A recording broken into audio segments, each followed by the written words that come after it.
Bueno, en esta clase vamos a ver la resolución de una canalización elevada de agua. Es un ejercicio en el que se plantea esta canalización, la cual tiene pasarelas laterales y transversales sobre las que se considera una sobrecarga de 200 kilos por metro cuadrado, dice la letra. Las pasarelas laterales son estas que se ven aquí en planta, aquí, aquí, y las transversales, estas que cruzan, que van de pilar a pilar. Aquí se ven las longitudinales y estas son las que cruzan transversales. La letra dice que la terminación es hormigón visto y se pide el estudio de un tramo intermedio de dicha canalización con detalles precisos de dimensiones y disposición de armaduras para su ejecución en obra, incluyendo la cimentación en un terreno que presenta arcilla hasta 1,50 m, a partir de donde aparece tosca que se continúa en profundidad. En una nota dice: las dimensiones indicadas podrán ser ajustadas de ser necesario. Eso lo vamos a ver luego. O sea que en este caso es el análisis de una estructura que ya está dada, no hay que diseñarla. Pero lo que tenemos que ver es el comportamiento de la misma. Sabiendo calcular vigas, pilares, losas, o sabiendo este comportamiento, bueno, vamos a poder ver elemento a elemento cómo es que trabaja y cómo vamos a tener que armarlo.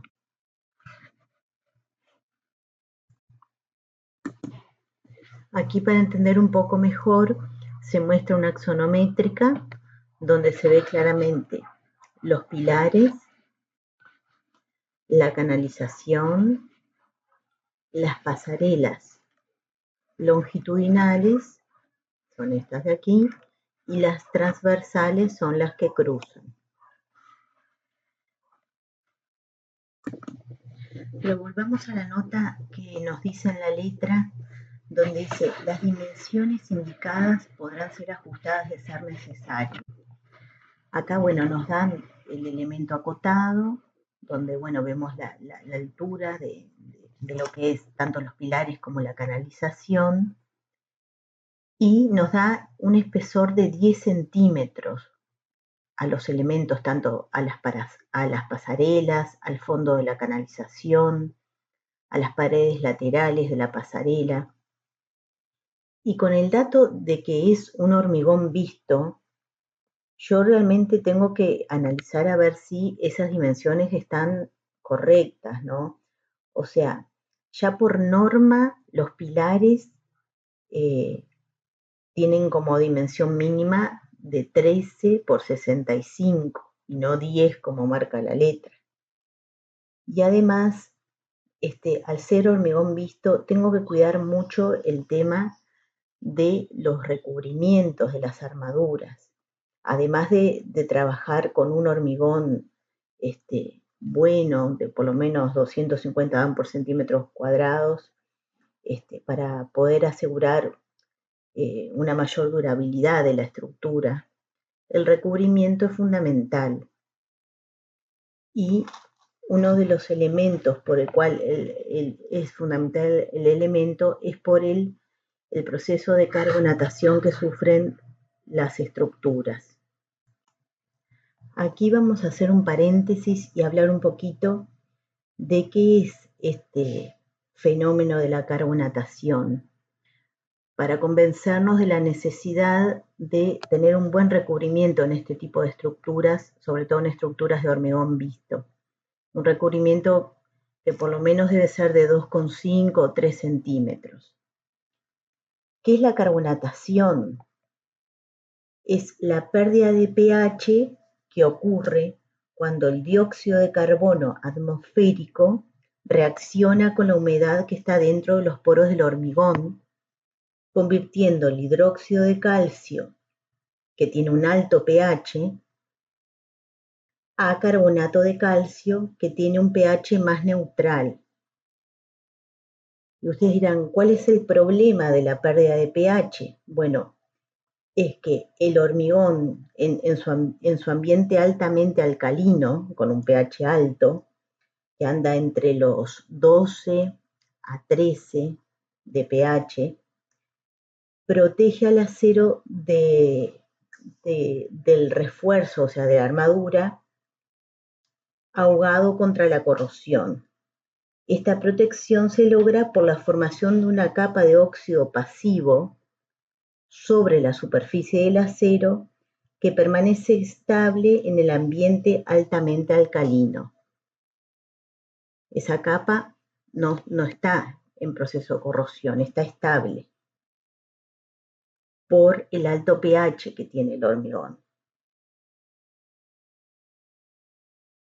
Ahora, ¿qué pasa? Cuando progresa la carbonatación hacia la profundidad de la armadura, o sea, cuando llega a la armadura, esa capa de óxido protectora, que está pasiva, deja de ser estable. Entonces, a este nivel de pH, o sea, por debajo de 9,5, es posible que empiece la corrosión de esa armadura, resultando finalmente en el agrietamiento y astillamiento del hormigón. ¿Cuál es la manera más fácil de detectar la carbonatación en una estructura? Bueno, es romper un pedazo del hormigón y sacarle el polvo y luego pulverizar una solución de 1 o 2% de fenoftaleína en alcohol. Entonces, ¿qué pasa? Las áreas carbonatadas del hormigón no van a cambiar de color, pero sí cambian las áreas que tienen un pH mayor a 9 a 9,5. Esas áreas van a adquirir un color rosado brillante. Entonces, de esta forma podemos ver cuán avanzado es este proceso de carbonatación dentro de ese trozo de hormigón y ver, bueno, detectar cuál es el riesgo en esta estructura. ¿Cuáles son los factores que afectan la carbonatación? Bueno, el aumento de este proceso depende de gran medida del contenido de humedad y de la permeabilidad del hormigón. ¿Qué pasa en cuanto al contenido de humedad? La reacción de carbonatación avanza más rápidamente cuando la humedad relativa del hormigón se encuentra entre el 50 y 55%. Cuando la humedad es más baja que este porcentaje, no hay suficiente agua en los poros para que se disuelvan cantidades significativas de hidróxido de calcio. Ahora, por encima de este porcentaje, la situación se revierte y los poros se bloquean progresivamente con agua. Entonces también este proceso no avanza tanto. Porque aunque esto permita que se disuelva libremente el hidróxido de calcio, evita en gran medida el ingreso del dióxido de carbono. Así se explica por qué en diferentes lados de la fachada de un edificio, por ejemplo, pueden variar grandemente en la profundidad de los frentes de carbonatación. O sea, una fachada expuesta al mar puede tener poca carbonatación debido a su contenido constantemente alto de humedad, mientras que la carbonatación puede haber avanzado a niveles más profundos en otros lados del edificio. Otro factor que decíamos que afecta en la carbonatación es la permeabilidad del hormigón.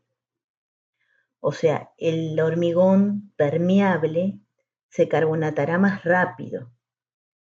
Muchos años de protección contra la carbonatación pueden sumarse al hormigón armado si los constructores simplemente siguen las prácticas estándar para producir hormigón de baja permeabilidad.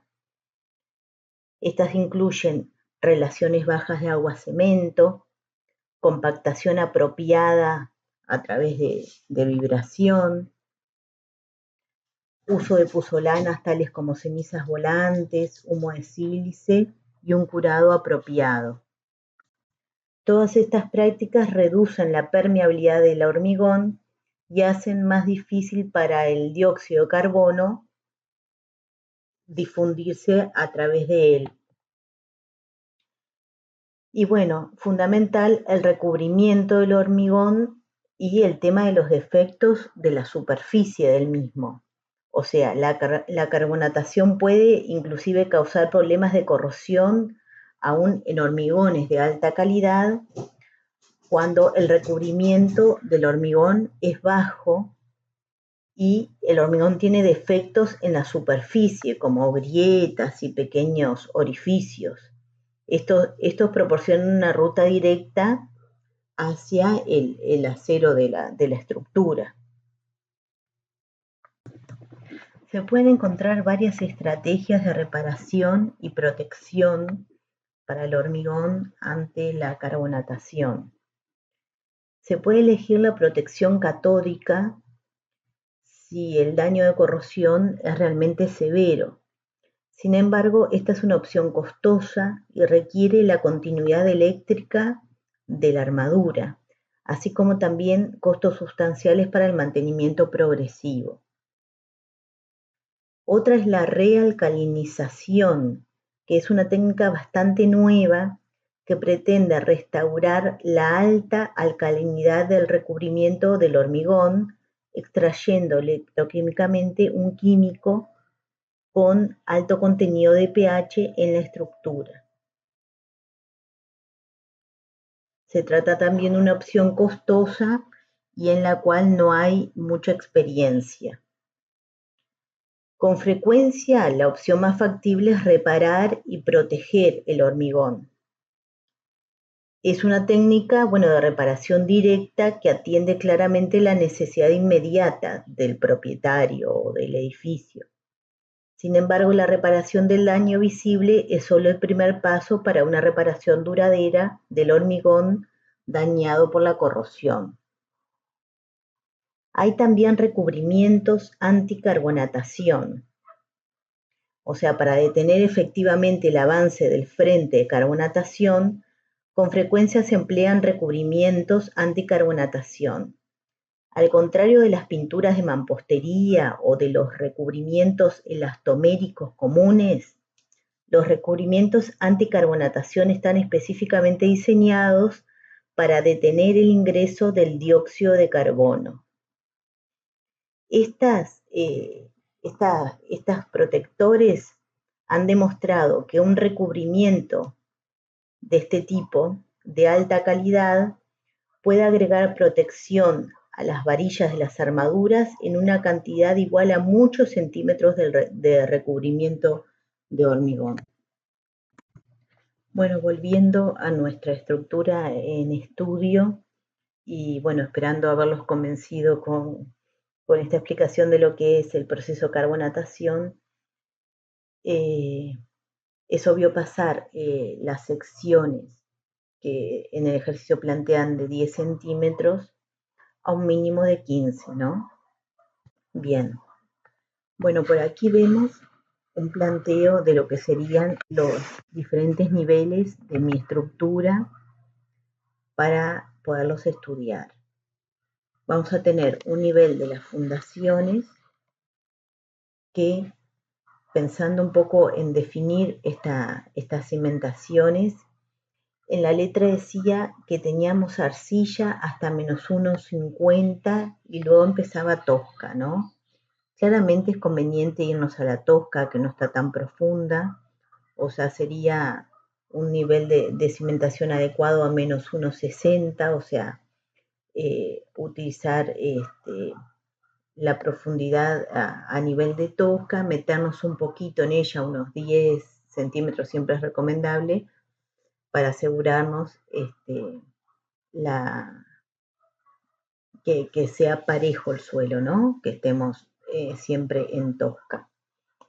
Bueno, hablar de patín obviamente es natural al tener pilares, es como la cimentación natural, ¿no? que es el ensanchamiento de ese pilar, el patín. Así que bueno, vamos a estar hablando de patines a menos 1,60 ya en la tosca. Bueno, aquí en este esquema ya se delata la existencia de arriostras, ¿no? Sabemos que los pilares tienen que estar arriostrados siempre en los dos sentidos, luego lo vamos a ver en la planta de cimentación. Luego estamos hablando de un nivel más 2, que sería el nivel del fondo de la canalización, y un nivel más 4,15, que sería este nivel donde están las pasarelas.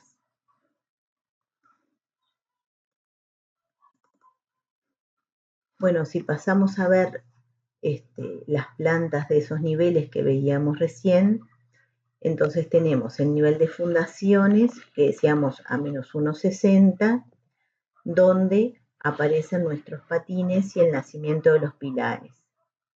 Como decíamos, los pilares deben estar arriostrados en los dos sentidos, pero este elemento, que es un elemento largo, que va a tener muchos pilares, no necesitan que todos los pilares estén arriostrados con todos. Así, arriostrados de 4 en 4 ya es suficiente. Bueno, aquí nombramos las riostras. Y por este otro lado ya estamos en el nivel más 2, que es el nivel del fondo de la canalización. El nivel más 2 sería la cara inferior o sea, el fondo de la losa, o la cara superior del encofrado, como ustedes quieran considerarlo. Bueno, aquí vemos, es claro que el fondo de la canalización es una losa. Ahora vamos a ver bien cómo en su desempeño estructural. Vemos los pilares continuando, que habían nacido a nivel de las fundaciones, y aquí aparecen las vigas laterales de la canalización, que las nombramos como viga 101, viga 102, viga 103, que van de pilar a pilar.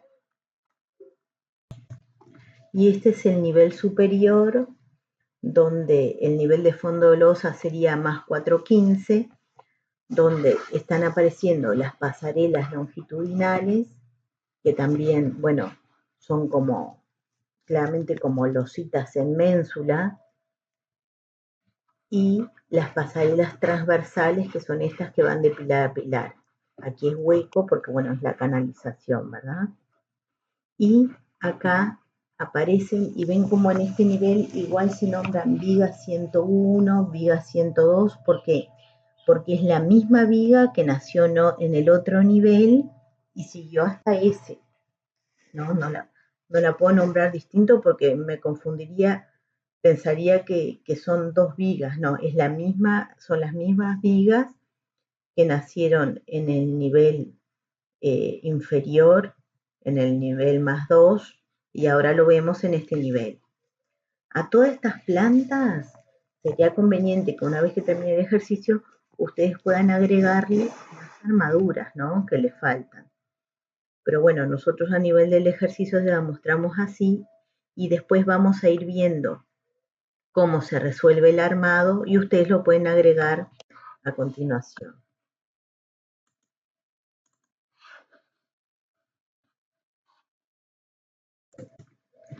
Para modelizar las cargas y las deformaciones de la estructura, vamos a trabajar en dos fajas. En una faja AA, que se muestra aquí, y en una BB, que pasa por las pasarelas transversales.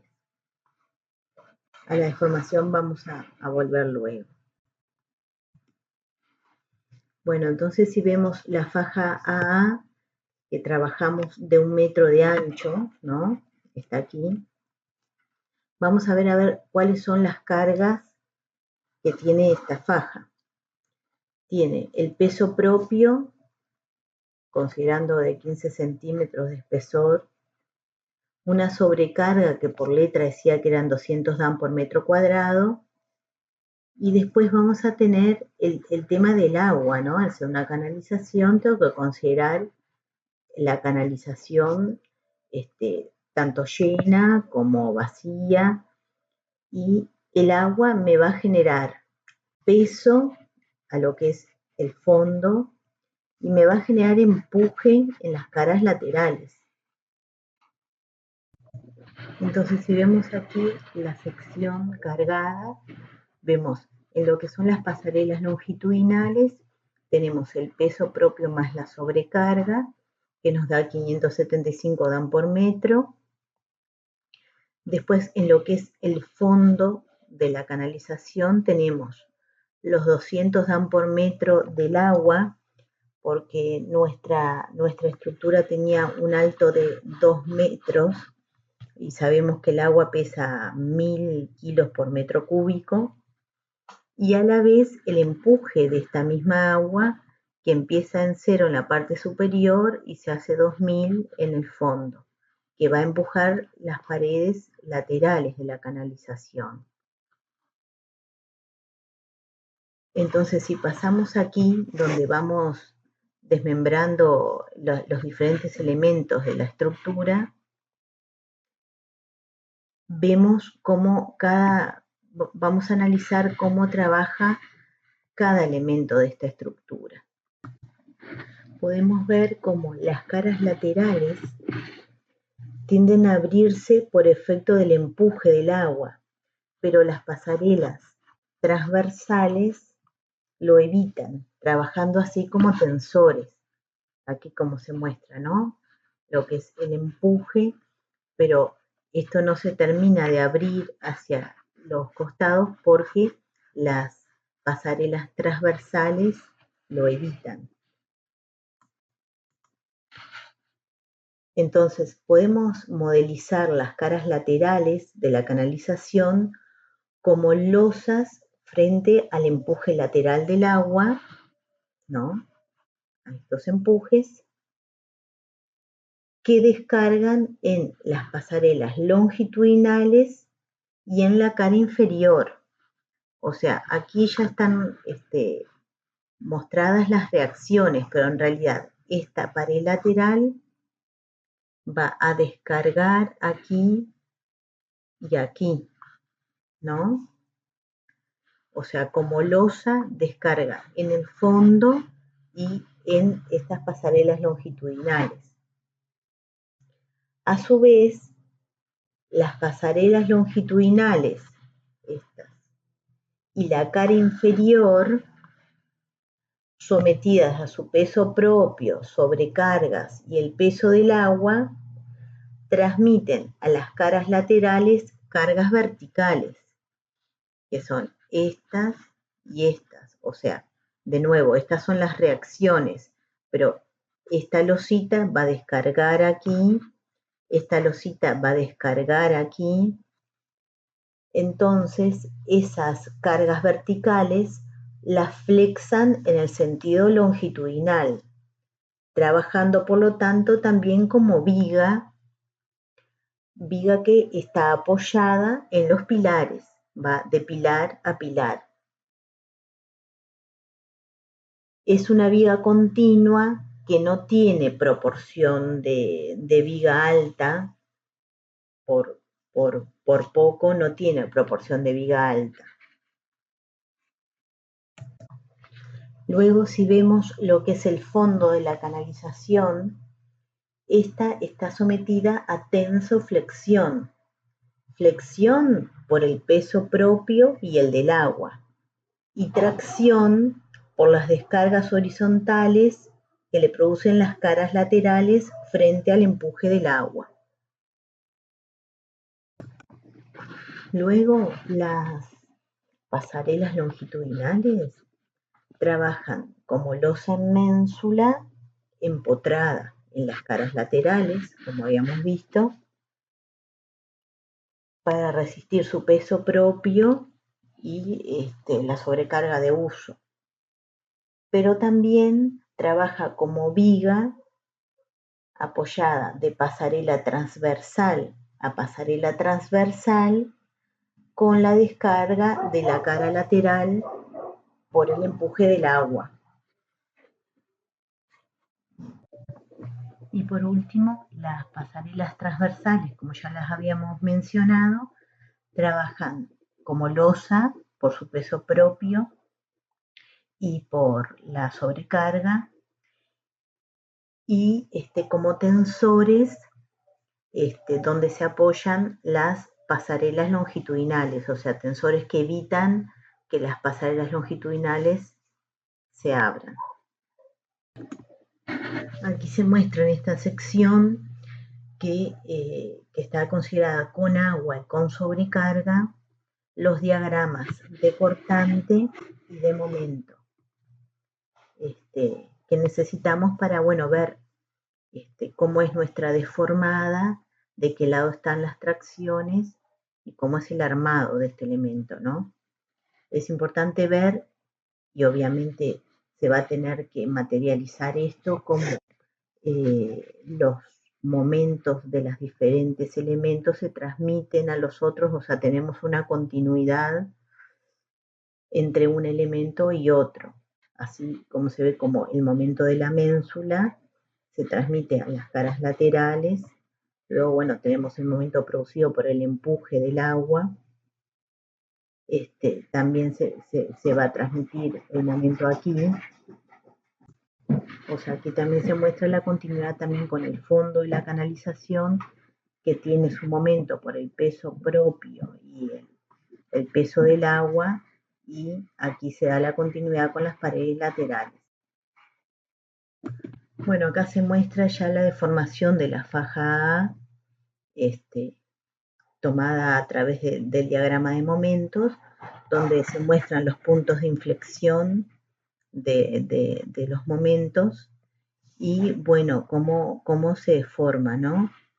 Cómo se forman las ménsulas, las caras laterales, cómo hay el corrimiento de ciertos puntos. El F1 sería lo que sería la flecha de las caras laterales, de las pasarelas, perdón, longitudinales trabajando como viga. Este punto de descenso sería también la flecha de las caras laterales trabajando como viga. Y bueno, sería la deformación considerado la estructura con agua y con sobrecarga. De aquí podemos sacar en dónde encontramos las tracciones, ¿no? Las tracciones se encuentran en esta parte superior y hasta aquí, como se ve en la deformada. Luego pasan hacia el lado de afuera, en las paredes laterales. Luego aquí en este ángulo están al interior y en la parte inferior, en lo que es el fondo de la canalización. Bastante distinta sería la situación cuando la canalización no tiene agua, cuando está vacía, pero sí tiene sobrecarga. O sea que vamos a tener los pesos propios y las sobrecargas en las pasarelas, solo el peso propio en el fondo. Entonces aquí tenemos el diagrama de cortante y el de momento. Aquí vemos la diferencia del diagrama de momento, cómo se transmite el momento de la ménsula, pero como no está el empuje del agua, el momento queda de este lado, o sea, las tracciones quedan todos del lado de adentro en este caso. Queda en la parte superior, en lo que es la ménsula, y continúan todo del lado de adentro hasta que se produce el punto de inflexión aquí por el peso propio del fondo de la canalización, donde pasan las tracciones del lado de abajo, lo que nos va a significar un armado también en la parte de adentro de la pared lateral en cuanto a cubrir estas tracciones.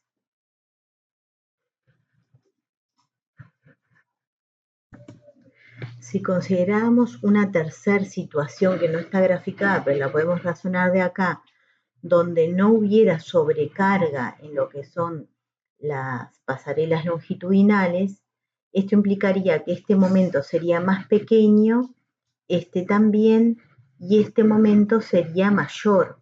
O sea, sería el caso donde habría mayor momento, por lo tanto, mayor tracción del lado de afuera, ¿no? O sea que ese sería el momento que nos va a importar para dimensionar nuestras armaduras.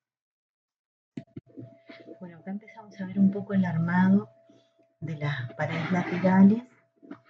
Aquí tenemos este elemento que el cual va a cubrir la armadura de flexión para cubrir los momentos de ambas caras, ¿no?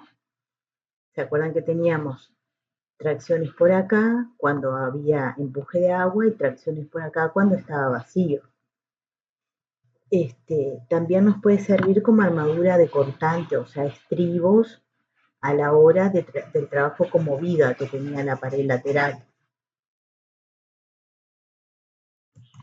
Nosotros debemos cuantificar cuánta armadura necesitamos para el tema de las tracciones, cuánta necesitamos para los estribos como el trabajo como viga, y de ahí, bueno, sumar los dos trabajos y poner la armadura necesaria.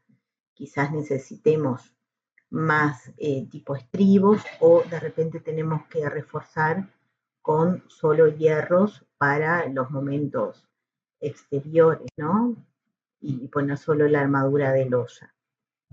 Estos puntitos que vemos acá son la armadura de repartición en el caso de la losa o armadura de piel en el caso del trabajo como viga.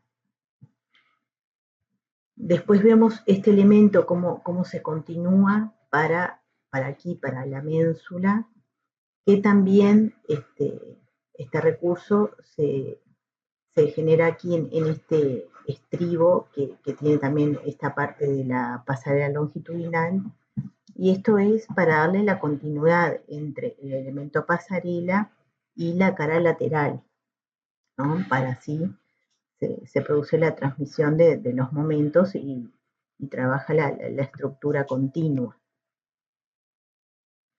Entonces, bueno, de nuevo, trabaja como estribo para el trabajo de la pasarela longitudinal como viga, como vimos. Estos serían los principales y estos serían los estribos. Esta sería la armadura de piel. Y después, para el trabajo como losa en ménsula, van a tener que ser estos hierros superiores, los que cubran las tracciones superiores.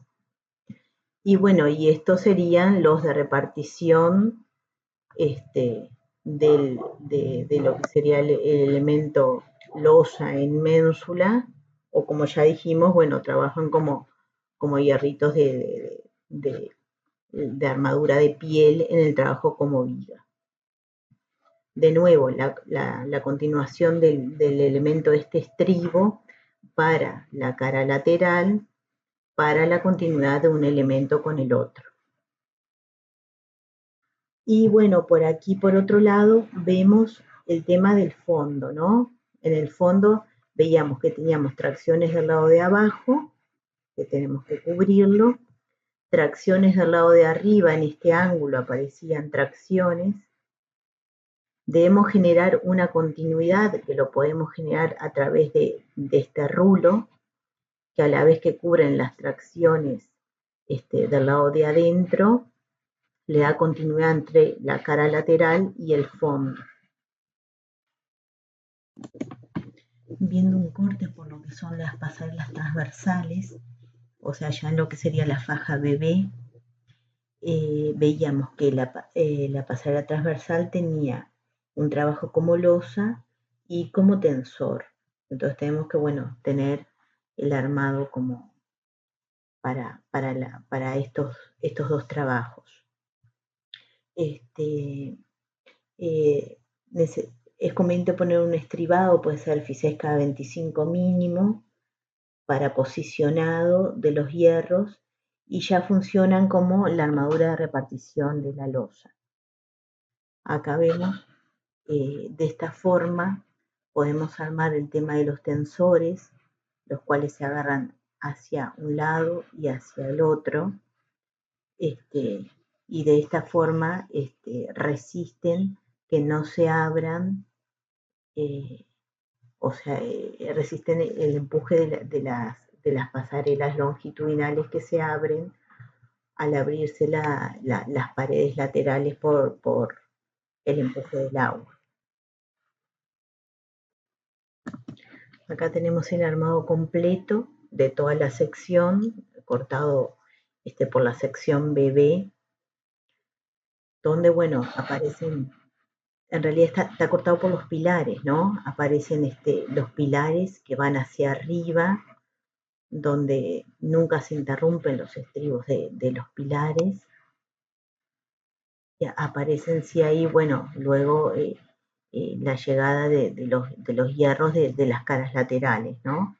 Y lo mismo que pasaba con el fondo, que, bueno, pasa hacia arriba y tiene esta armadura por el tema del atensorado del fondo. Pero el pilar va de punta a punta, armado y sin interrumpir los estribos. Tenemos las riostras, que lo veíamos hoy en el esquema. La riostra no va empotrada en los pilares, sino tan solo apoyadas. Sí se pueden abrazar a los pilares, porque en el caso de que los pilares se abran, al estar abrazados los hierros en planta, como quien dice, no permite que se abran los pilares. Y bueno, y aquí llegan, bueno, los pilares a los patines, que también están simplemente apoyados, porque al tener dos apoyos no necesito empotrar. Aquí vemos más grandes lo que es los patines y la llegada, el apoyo de la riostra a los pilares. La riostra, como ya sabemos, siempre está más o menos a 10 o 20 centímetros por debajo del piso terminado, y bueno, y se armará de acuerdo a el trabajo como tensor o como pilar que hace esa losa, de acuerdo a que si los pilares tienden a abrirse o a juntarse, ¿no? En cuanto al equilibrio global con la carga del viento de esta estructura, en esta estructura no hay problema de deformaciones porque es una estructura baja y muy rígida, pero sí es conveniente tener en cuenta el viento porque hay mucha superficie expuesta al mismo y bueno, en el equilibrio global tenemos que considerarlo.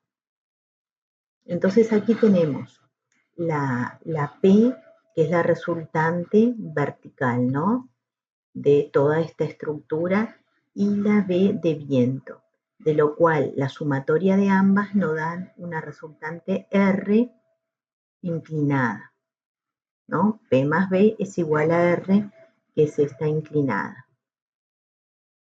Ahora, el viento nos produce un vuelco, ¿verdad? Un vuelco que se puede calcular que va a ser el viento por la distancia hasta el nivel de las fundaciones. O sea, el momento provocado por el viento es V por D, de lo cual es igual a descomponerlo en dos fuerzas, ¿no?, iguales y contrarias, con la separación que tienen la cimentación, o sea, es igual a este momento F por E, ¿no?, a este par de fuerzas a la distancia que están los cimientos. ¿Qué tenemos que considerar de esto? Bueno, hay una F que me va a generar que el cimiento esté más cargado, de lo cual voy a tener que considerar esta F para que este cimiento no se me hunda. Y siempre y cuando la dirección de la resultante caiga entre la cimentación, estamos hablando de una estructura que está en equilibrio. Bueno, sería bueno que ustedes puedan completar en las plantas el tema de los hierros que no aparecía, y bueno, cualquier duda lo podemos ver en los prácticos.